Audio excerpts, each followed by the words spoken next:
All right, so we're gonna do our new segment, and I'm really excited about this segment because, well, we are a state of miseducation around here. That is the definition of this hashtag fake state. Miseducation. I remember being at Kamehameha schools in the 8th grade, and I knew already that it was utter BS. Mm-hmm.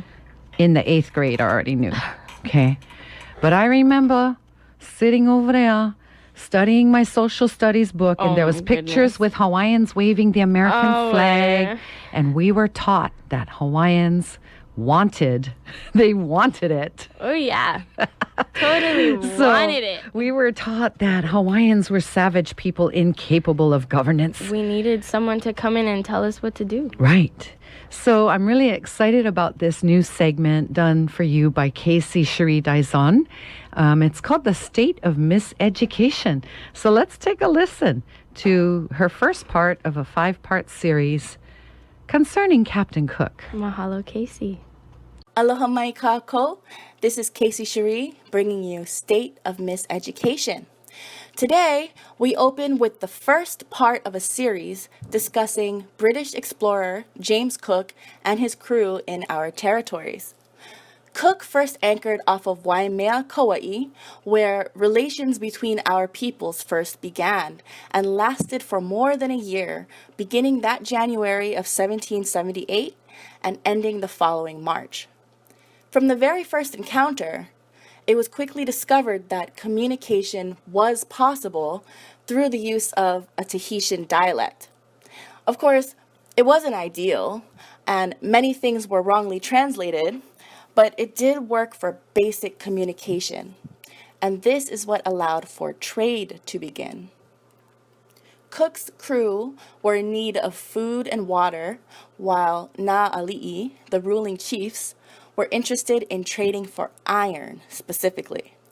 Now, Na'ali'i were already in possession of stores of iron, from the kingdoms of Kauai all the way through to Moku o Keawe, Hawaii Island. The crew's journals of the time are clear in their records of this fact. For example, it was mentioned in the encounter with Mo'i Kahekili, king of Maui, that one of his attendants carried 2 iron skewers or daggers. The crew speculated they must have been had from ships who had landed there previously, but the crew admitted that they could get no clear information on that subject. The origin of those stores of iron is still debated and is a topic for a future segment, but it is clear that Na'ali'i took a particular interest in iron and specifically requested Cook's blacksmiths to forge daggers in the pahoa style. These daggers were in size about 2 feet long each, and they became a favored unit of trade. Many jests have circulated, joking about how a single nail could be traded for all manner of lavish goods or even lewd acts. However, a better example of the kinds of trade that took place is young Kamehameha's trade of his single feathered cloak in exchange for a minimum of 7 custom-made pahoa-style daggers. But since the majority of the time Cook and his men were in our territories occurred during makahiki festivities, a great many goods were gifted in addition to trade.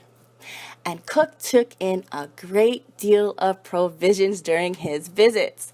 Again, Cook first anchored off of Kauai in January of 78. There he took on goods from both Kauai and Ni'ihau over a period of 2 weeks before setting off to the northeast. About 10 months later, in late November, he returned, staying for about another 10 weeks. This time, he took on supplies from Maui and Hawaii Island.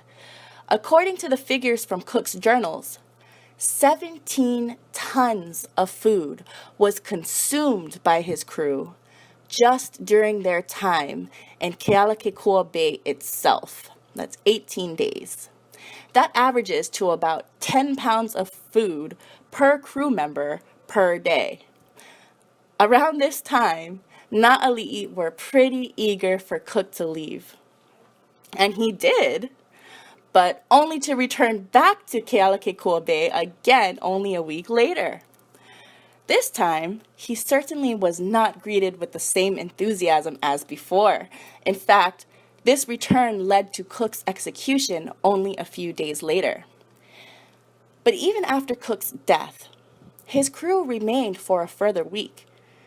And then they continued on to Oahu for more provisions, and again back to Kauai and Ni'ihau, where they spent another 2 weeks taking on yet more provisions before finally setting off on their way, while at the same time lamenting the fact in their journals that they were unable to attain as many yams as they had wished for and expected. Even so, the crew faced no shortage of supplies. Indeed, such an excess of provisions were taken on. One figure is 17 tons of salt pork. That's 34,000 pounds, by the way.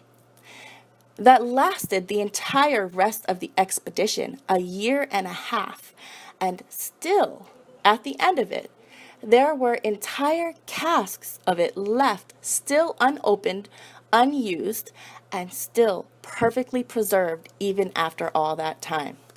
We'll continue with part 2 of this series next week. Mahalo and aloha. This has been Casey with State of Miseducation. Let's keep it real, Hawaii. Keep it real, Hawaii. Keep it real. Yeah. That was so educational. Yes. Mahalo nui, Casey. Yes, I even didn't know that they had iron already. I mean, I don't know. I guess I had been really indoctrinated that Captain Cook rescued us. Well, we all have, but it makes sense. Our po'e Hawaii weren't waiting for Westerners to come find them. They had these trade routes. They had this connection with other indigenous people. So that makes sense, Casey. Mahalo nui. Mahalo nui. You're listening to KKCR Hanalei, KAQA Kilauea, K224CQ Moloa'a, and K205 FM Honolulu. Listening on 90.9 FM Hanalei, 91.9 FM Island-wide, 92.7 FM Anahola Moloa'a, and 88.9 Honolulu. Also streaming worldwide at kkcr.org.